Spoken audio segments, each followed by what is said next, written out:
it's hard for a woman who stands and walks all day to sit down and talk. Please forgive me for changing this decision from a chat to a talk, and a talk with someone I'm quite afraid of, the police, by the way. Mr. Shantanu Prakash, who says for EDUCOM, but he is EDUCOM. We have Divya Lal, who's done all the organizing today. And the stars and the superstars present in front of me, the change makers, the education leaders as they're called at this summit. But for me, I think the future lines of India, the children of India, those lines are written in their palms. And I hope you will safeguard those lines, because they will determine the future of this great nation, which has a 5,000-year-old culture, heritage, civilization, history. And today, we are debating on issues of safety. Once upon a time, they wore burqas to protect women. I get so scared. Will we have to give burqas to our children to protect themselves? I love principles, but dear fellow beings, my first love is the children.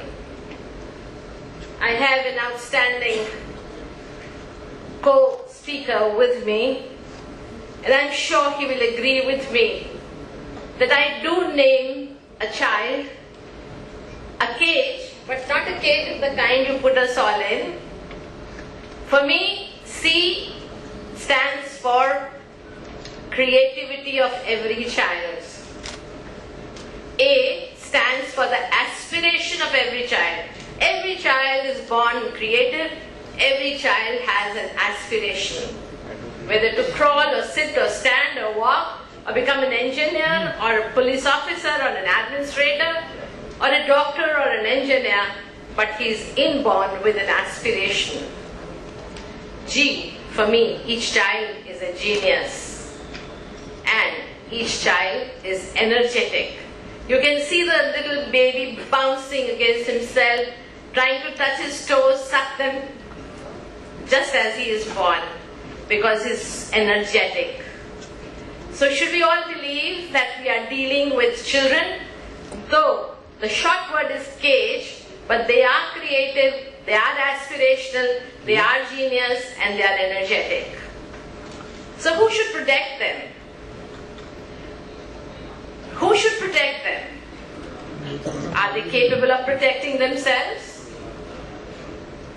Yes or no? No? What do they need to protect themselves, which needs to be provided in the modern education that was not required in my days? They need education on protecting themselves. At least do you agree with that? Yes or no? Yes. They need to be educated as much as every adult needs to be educated. If Mr. Shantanu Prakash could educate me 16 years ago and lead me the way to technology to think differently and then get an award, he became my guru. Your children can become your gurus if you understand what they need to learn, for which, dear friends, we need to give them a voice. A country that we are living in, unfortunately, needs to be judged again. You know, those who are weak, which I put them in 5 categories. Top it all are children, the old, the women, the poor. And I do feel scared that each one of these categories require greater protection and safety than anyone who's able-bodied, able-minded and strong. So the first of all is the physical challenge, the physical safety. And I think in the physical safety, we do understand that our children have lost their childhood. They cannot go to parks. When they're left alone, there is such a fear. You cannot even trust your friends and relatives, even the little ones. The stories that you hear are so scary that I think it's not just education of the children to protect themselves. Everybody in this country needs to be educated. And then comes another kind of safety provision which we are worried about is digital, internet, the Facebook, the email. I think the entire lifestyle, dear change makers, dear leaders, depends on educating ourselves. And I do feel so worried about all the parks, the schools, the colleges, the buses, the neighborhood, and our own homes.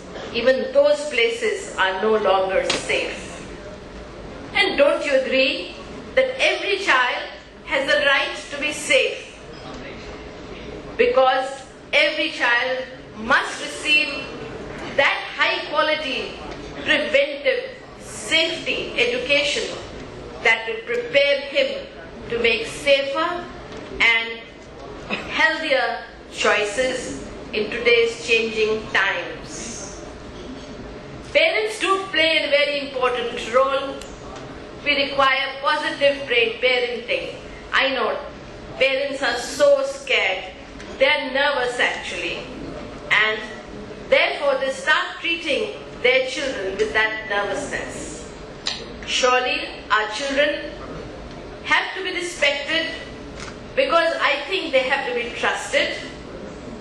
There is an amount of compassion that is required to nurture children each and every single moment of their lives. Please keep your family lives safely effective through effective parenting. And I'm sure the leaders here are ensuring that the workplace safety for adults and children is alike. As I said earlier, every child has a right to be safe from harm at all times. The well-being and best interests of children are the responsibility of the entire community. So far I've touched upon children themselves, their parents, their teachers, but what about the community? Then, as members of a wider community, we must act and ensure that every environment our children are present in is safe. I think we need to develop codes of conduct of good practices for working with children. I hope out of this conference we will be able to get one. We would like children to be involved in creating this code of conduct because they are the ones who really understand what their fears are, where bullying is coming from, who's pushing them, who's pulling them, who's pinching them, who's coming closer to them, who's hugging them, and those dirty eyes they understand. I think we need to define appropriate standards of care for ensuring the safety of children, and also providing guidance on the recruitment and supervision of employees of government and non-governmental organizations who may have contact with children in the course of their employment. These might sound very basic to most of you, but I think it's time for us now to take action in our hands. And as educators, leaders, principals, we need to really create that code of conduct and get it approved. And anybody who does not fall within that, you have the liberty to take action. Please listen to your children. Please believe in what they say. Sometimes we brush away the information that we receive from the children and we think that the child is being too smart or the child is just being, naughty, he is creating stories, we don't believe them.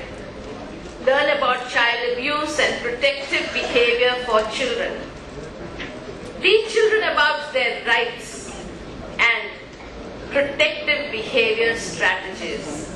We can only teach them when we have these strategies.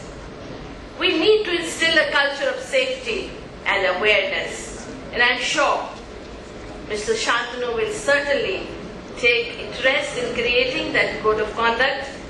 It is for the first time that I am attending a conference in the last 51 years that has given so much of emphasis on child protection. We've heard lots of nice things from the previous panel, and I'm really grateful to the chair there who spoke about telling us life is to be celebrated. A child is born to live and not die. That was the message he was giving us, and we have to make every effort to ensure that every child makes not only the best of his life, but he lives to the fullest. So, a child-safe organization takes a preventive, proactive, participatory stance on child protection when developing activities, policies, and management practices. It is one that values and embraces the opinions and views of children and encourages and assists children to build skills that will assist them to participate in society. Takes action to protect children from physical, sexual, emotional, psychological abuse and neglect. I know there is a great bit that's going on about the internet safety. There were lots and lots of questions here. But let me tell you, dear friends, my first concern is a concern of the human touch. My first concern is a concern of the respect for the child by the adults, respect for the child by another child, for building up a moral courage, the ethics, the kind of traditions that we've had in this country where the child came first. There's a role for the police, there's a role for the school, there's a role for the parents, there's a role for the teachers, as said constantly, and there's a role for the community. And there is a role for conferences like this, and I'm grateful to EduCom for holding one. So we are going to be understanding how girls are more vulnerable than boys, how to make children cyber safe, how the kids never to be lost, and how to make them stranger smart, make them safe at the sports fields, swimming pools, at home alone, save them from drug and alcohol problems, and make them understand, realize, and strengthen themselves on conflict resolution. How to make them bully-proof, and the last word, which I think is a concern of every single person here, is social netiquette, as I call it, and not just social etiquette. It is the social netiquette that needs to be understood. A child who cannot or does not feel safe cannot focus on his or her education. So if we want great performance, if we want kids to become cleverer than what we were, they need an environment which is safe, where they do not have fears, but they have the fire in the belly to learn. I'll come back to you without taking away time from Mr. Virk. Let's hear him out. And we are here for a chat, actually, which have unfortunately turned into a talk. Thanks for listening to me so far.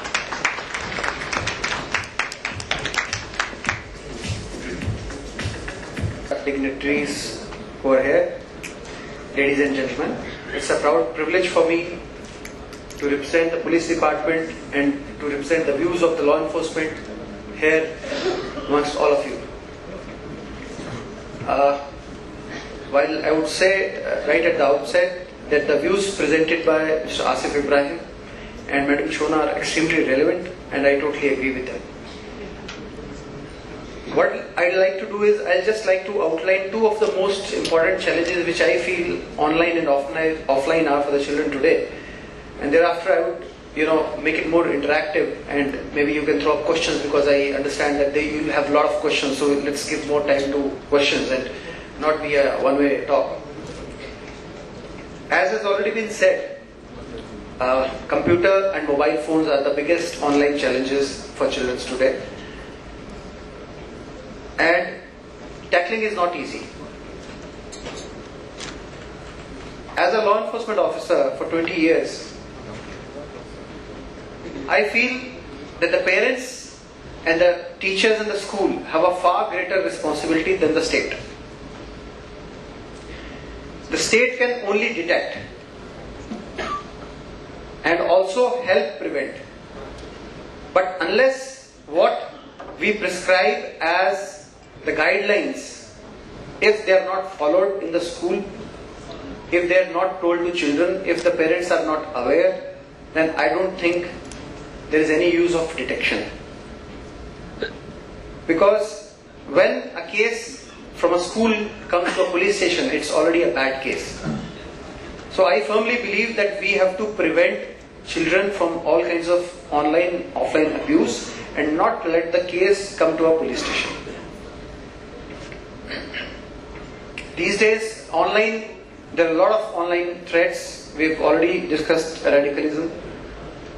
The biggest threat, what I visualize today, or what I come across every day, is about pornography. Many of us may not realize, but a college child or a child in class 11, 12 knows more about pornographic sites than all of us sitting here together. And let us face it, it's a truth. I have learnt it at my home, I have learnt it at other people's home. Children do visit pornographic sites. And as Mr. Ibrahim has already said, we cannot restrict technology. It has to come.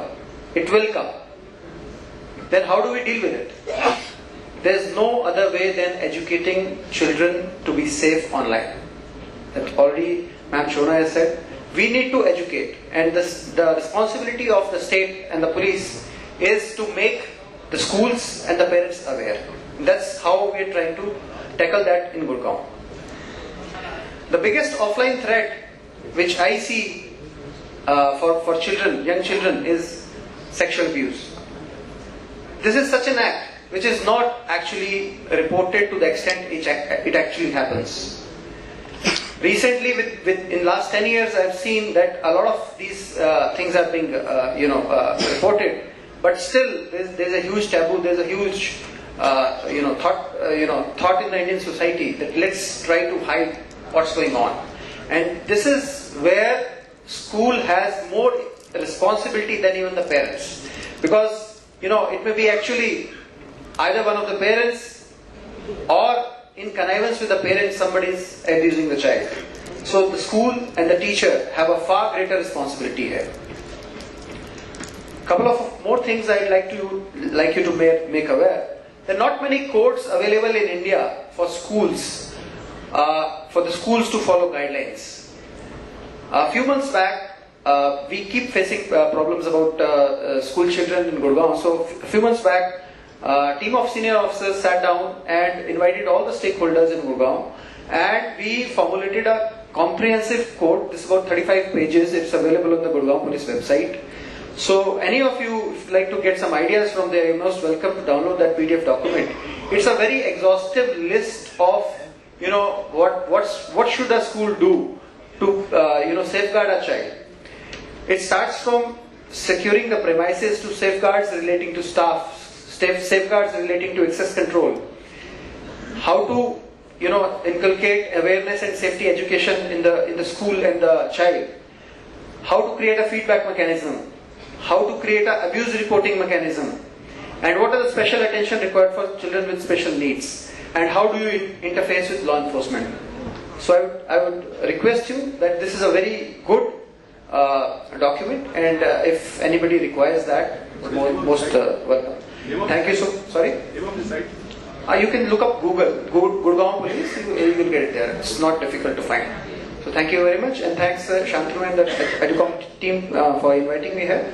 I look forward to questions and talking with them. Thank you. I have a question to both of the speakers. First is safety issues.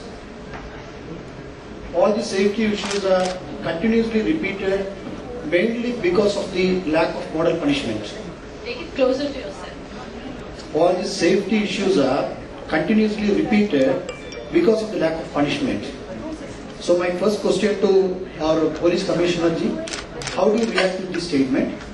And in addition to that, as a veteran teacher and principal and a very experienced person in the field of education, what is the ma'am's opinion about the punishment? Thank you. I think for child abuse, punishment for which act? No, punishment in the school. Punishment in the school Yeah. is a very broad-based question, because punishment vis-a-vis what crime?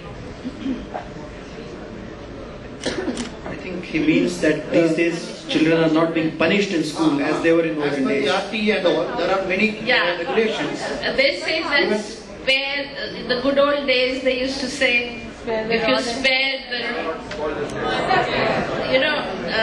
you spoil the child. Spare the rod and you spoil the child.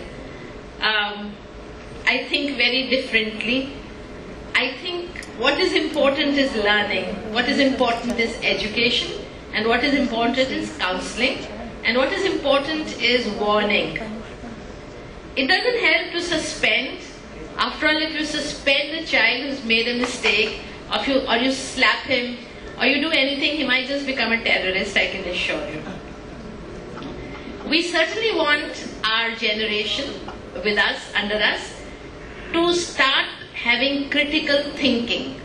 I think one of the ways to make them understand their own mistakes is to have a little parliament, to have a little committee that decides upon the action to be taken by the administration if a child commits some kind of a mistake, especially in terms of security.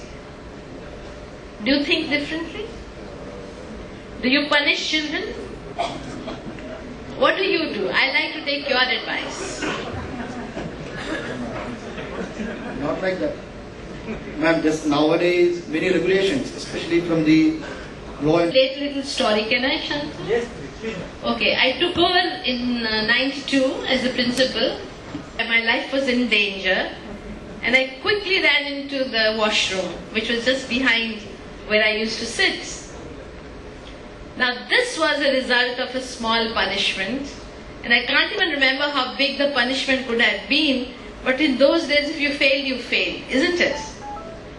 And then when this was reported and many other such factors, they said stop failing, and we're getting back again into the examination system. So I think it's very complicated. Human psychology is changing. There is, I think the only way that we can go forward is greater understanding, explaining, thinking, and then respecting what you conclude with. Thank you, ma'am. I agree with you. I think there's no place for punishment in education. You have to educate the children, not punish them. I'll tell a small story, short story. A couple of years back, we came across a case where a 17 or 18-year-old kid was blackmailing close to 6 or 7 girls. So he just befriended them, taken their snaps on his phone, and he was abusing them. He was actually, the kid was actually sadist, He used to tell them, cut your, wrist, you cut yourself with a blade, send me a picture and all that.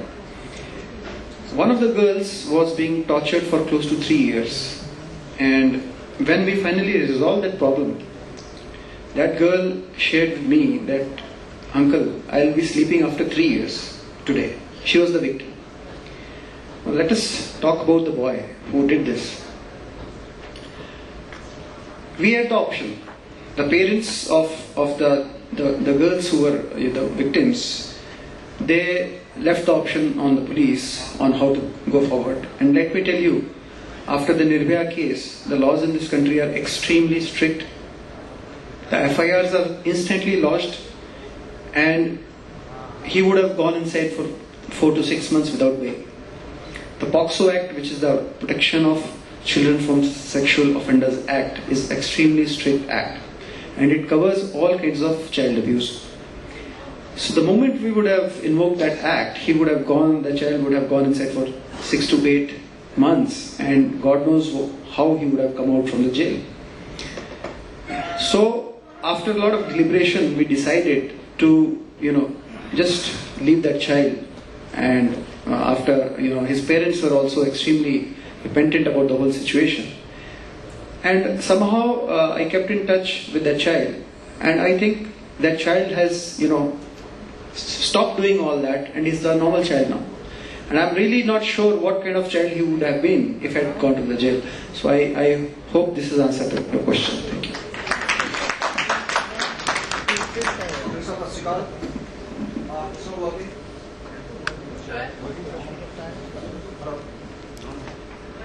I can hear you. Yeah. One is the fear, second is the greed. We can't lure them because they already have everything, and fear has been taken by you. So we are running the show without both of you. It's been taken by the society. Society has come up to that stage of evolution where it's no more accepted. And now, actually my suggestion is, though we have been trying to teach our student about the potential cyber threats, but in the age of 15, 16 and 17, they have a desire to become an alpha male and alpha female. Whatsoever is being said, let's try to break it and let's see what it comes out. My suggestion is, if persons from your department in uniform come to the school and take some sessions of cybercrime and threat, that will be more beneficial and helpful. I'm repeatedly and regularly trying to contact, but your problem is they are shortage of staff. But I think my suggestion is, you should definitely chart out a plan to go to the school in uniform and tell, if you do this, this is the outcome. Yeah, it's an excellent suggestion. As you must have heard, Mr. Asif, reason behind that. And I personally keep going to schools not only on the annual functions and other functions, but we also promote in the Haryana Police that all our junior staff officers also keep going to schools. I would also like to make this audience aware that Haryana Police has started a huge traffic quiz competition amongst all the schools in the state. So every year, this is the 4th year running, every year. Now traffic again is a big challenge. And we have seen that if we educate the children who are the future generation in traffic rules and safety, they are somehow able to impress upon their parents to obey the rules, rather than we directly, penalizing the parents. So we have followed that route, and there's a huge effort going on for the last 4 years. We have designed a curriculum of traffic education for the schools. It's again available on the Haryana Police website. So if the schools outside want to follow that on their own, they are free to do it. It's again in the PDF form. So what we do statewide, we have quiz competitions at the school level, regional level and the state level. And we give good prizes. So that has a lot of appeal. There's one good program going on in Kerala. That's the Student Cadet Police program. All those people who are here from Kerala would be knowing about that. And recently, the Haryana government also planned to start it in Haryana. So as a pilot project, we have started in Gurgaon the last about 3 to 4 months. It's on the pattern of NCC. So we inculcate a sense of discipline and patriotism in the children. And we try to teach them a few of the things, including wearing of uniform, including a bit of drill and other things, beyond their normal school hours. So I've been visiting some of the schools, and I see that there is a sense of competition. Only a few children who volunteered for that project, and now the other children are feeling kind of jealous of being left out, and they want to join that scheme. So I think there are various ways in which you can associate with the law enforcement, and it's for the local and law enforcement to understand. And no doubt we are really short of time and manpower. So that's a practical difficulty. Thank you. Excuse me, schools. Now there the problem is we have an order from the Supreme Court that children are not allowed to bring mobile cell phones to school. But their parents compel us that they should bring phones because they can be in contact with them. So what we should do? And even there are so many programs of government, expression CDs and all, when they have to do it, they do it with their cell phone. So what should we obey? The Supreme Court orders or cooperate with the children? See, I think you have a problem here. Yeah. But how, if I was in your place, how I would settle it? Please let me know. Because children don't require the phone inside the classroom. So even if somebody is bringing to a school, you can have a collection center. So Yeah, we do that. So I think that's the only practical solution which I can think of, because you can only restrict the child from kind of taking the phone to the classroom. You cannot restrict the child from bringing for the last 40-50 kilometers. Yeah. So I think Yeah, there we should do be. that. We have a collection box and we keep it there. I think the district administration would understand the problem, and there should be a problem in this. Thank you. Excuse me, sir. Even unknowingly, parents also don't like.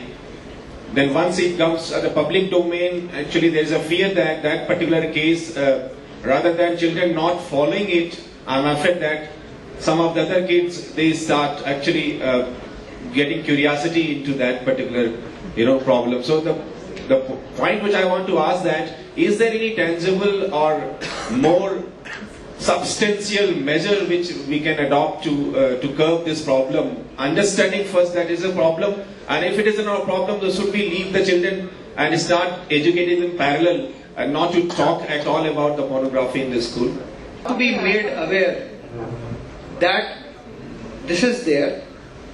If you want to see it, you can see it, but these are the problems which are going to happen. So it's a bigger responsibility of the family as well as the teachers to, I'm not an expert on how we will inculcate that awareness or that understanding the child that this is not good. But there cannot be a prescription on this from the government, and even if there is a prescription, I don't think that's going to work. I think you can block the sites. Some of the sites can be blocked. You have to take the parents, you have to educate the parents about that. And there was something that principal spoke about from Banswara. Ma'am, I have learned from the kids only, every site which we block, there are means to open it as well. It's not there, you start doing the wrong things. We have to educate them morally, ethically, to understand the right from the wrong. We have to make our lesson so interesting. They really don't fail. It's the responsibility of the teachers to understand what that particular individual child requires to be able to do better in studies, so that he or she starts putting his best there or her best there. I think there's a lot of responsibility that rests on the teachers to understand the child's problems first before punishing. And another I understand about technology, internet is uncontrolled. It is just not possible.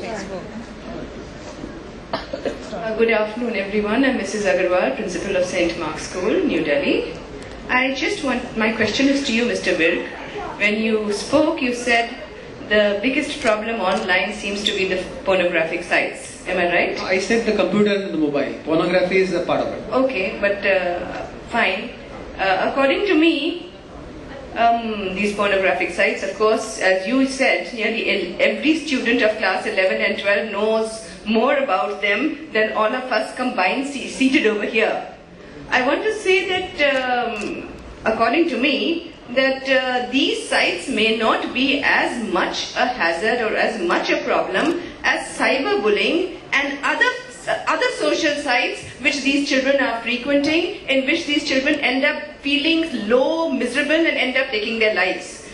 A thirst for knowledge, and of course the pornographic sites. I'm sure when all of us were young, we also picked up some erotic literature at some time or the other. Even Sons and Lovers was a great novel to read just because we wanted to know a little bit more.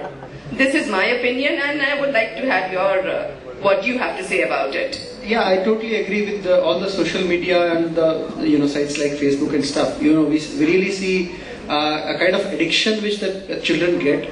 So that's why I couldn't explain that much of it in my talk. So I repeat that again: the computer and the mobile combined. Mobile is also a computer these days. So the addiction to various kind of even WhatsApp. I feel that it's a great inhibitor to creativity in a child or in a person. The whole day we are hooked on to our cell phones. There's so much of information coming. There's Twitter, this is Facebook. So, they are losing out. As I see in my child, he loves to stay in the room and be in the virtual world rather than going out in the open, in the playground, in the sunshine, to meet people, to learn more about practical life. So, that's where we have come. So, all these are problems emanating out of that. Good afternoon, sir. I'm Mona Bujraja. Let me just interrupt you. Can we have 3 more questioners to come forward and sit here so that we can see you also nicely? You want me to come up? You and 2 more. One is here and 1 more. After which we will close as instructed. So it's nice if someone else is here. So we have 2 walking in. So 3 now, and we have 1 more here. So we can start by the time they come. So I have a suggestion that, like government or the state has these mock drills for earthquake and fire and all that, why can't the school and the state machinery, the police, get into some sort of a mock punishment for a student where the state and the school knows it's mock, but the students don't know, and make an example out of it, because without certain element of fear, kids will not understand, or the intensity of right or wrong will not be defined properly. Very interesting suggestion. I think it's a great suggestion. So I don't know what will happen, but we'll try to implement it. Good afternoon. I'm Mona Bujraja, Director, Modern Academy, Indrapuram.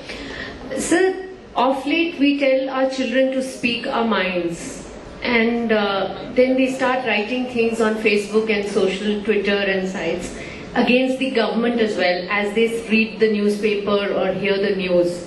So what is a cyber crime against the government, and what are the laws and rules for it? We keep telling our children, the moment we check the Facebook, oh, what have you written? We hear there are some people who have been arrested because of writing something against a particular government. I have children in the Sri Ram school in class 12th and 7th, and they do it all the time, and I get worried once I come back home. See, from a law enforcement perspective, there was this section 66A of the IT Act, which was there earlier, but it has been struck down by the Supreme Court. So practically all such events we tend to overlook, and there's no clear-cut law right now. It depends on what kind of language he has used. So there are other sections in the IPC which might get attracted. Supposing he's spreading some information about a terrorist gang, so it might have... No, I'm not talking about a terrorist gang. Generally, if a politician has done something and they write a statement. As of today, it's not an offence. As of today, it's being considered as freedom of speech, and it's not an offence after the judgment of the Honorable Supreme Court striking down Section 66A. Okay, thank you. Fundamental rights. I am Jitendra Kapoor, Karnataka. The problems about online crimes is not exactly happening in the school. There is very little scope in the school for that to happen, because they are always constantly under observation. It is outside the classroom that happens. Number 2, if it is offline offences that take place, we have very little freedom in the school to have this extra additional counseling classes or scope for it. Our curriculum is so mapped that we hardly have any time other than teaching academics to have this, unless you have extra time. I think most of you agree with this. We have not yet agreed in our constitution or in our curriculum to add sex education, or for that matter any physical courses that will help you to understand the physical growing as the period of adolescence come into. We have not adapted anywhere in our any courses. So we are failing in our duty, every one of us, that we are not insisting on bringing about this change in the curriculum, which teaches them to tackle the problems of psychological as well as physical growth and the changes that come along with it. Number 3, when it happens in the schools, we still do not have or not approved by the government, even in the government schools, to have a counselor, a regular counselor, to tackle this kind of... No, we have on our own. We have on our own in the schools, but the government schools, you are talking about big school and corporate schools. I am talking about schools which are coming in the grassroots level, in the village level. We do not have. We cannot find also one.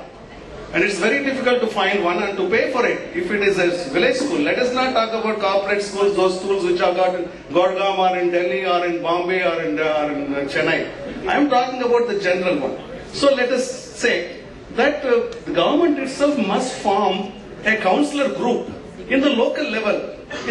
As you have got, BO officers and so on, we must find a way to have a counseling level in the local level itself to find about, to tackle these problems in the school they must visit. And find it over. And we are going to have lunch. Let me close it and say, yes, we can find ways. Only if we jointly work together, counseling will help much more than punishment or anything else.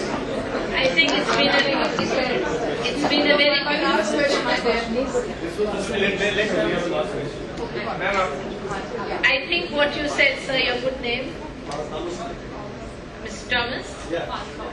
So I think what he has said about having counselors in the school is important. But let every teacher be a counselor. Let every teacher be a counselor. I'm not completed. We are trying to introduce a paper on counseling in the B.Ed courses. We're trying level best to include a paper on counseling in the B.Ed. Because however many counselors you'll have in a school, they will fall short. Because the problems are greater than the numbers. Good afternoon, ma'am. This is Paramjeet Kaur from Kamla Nehru Public School, Phagwara. Ma'am, my question is that we cannot separate education and technology. We are in a conference where we're talking a lot about technology. The days have come when we have to take our mobiles in our classrooms. Advise us, what are we going to do then? I'm all for technology and for the mobiles in the classroom. But my worries are when people have so many questions. I think we have to have that positive attitude and move ahead with technology, because education without technology may not be possible in the years to come. We may not live a simple life without technology. So what about education? So your advice, the last, the solution to all this. Thank you. I don't know, but surely tablets are entering the classrooms. I'm just coming to it. Tablets will enter the classrooms.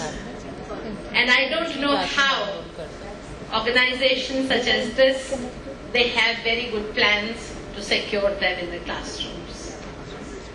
Am I right? That's what I have seen. And I'm so pleased to see that new venture where the curriculum will be on the tablets. They're also assessing the cost of the inclusion of the textbooks on the tablets vis-a-vis the cost of the publishing and the cost of the books. Okay? So you are right, madam. Even if you're in Phagwara, it doesn't matter.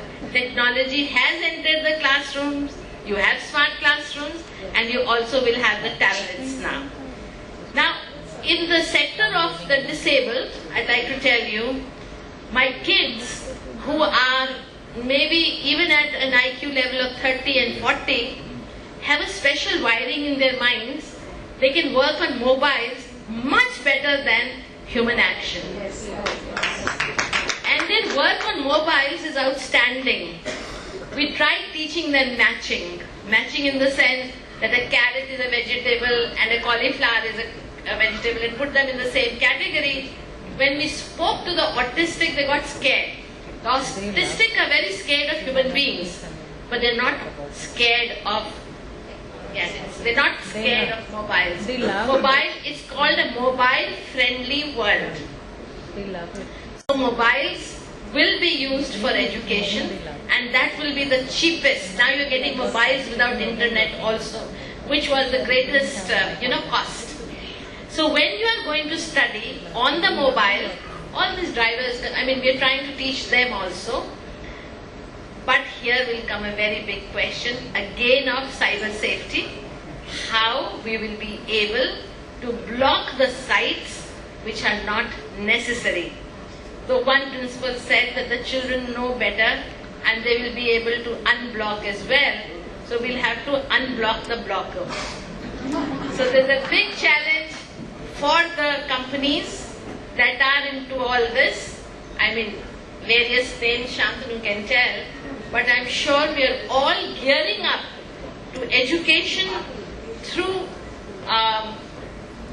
technology in the classrooms, and I think the days are not far when this technology will be accepted and be faster, and we will love it. Good afternoon.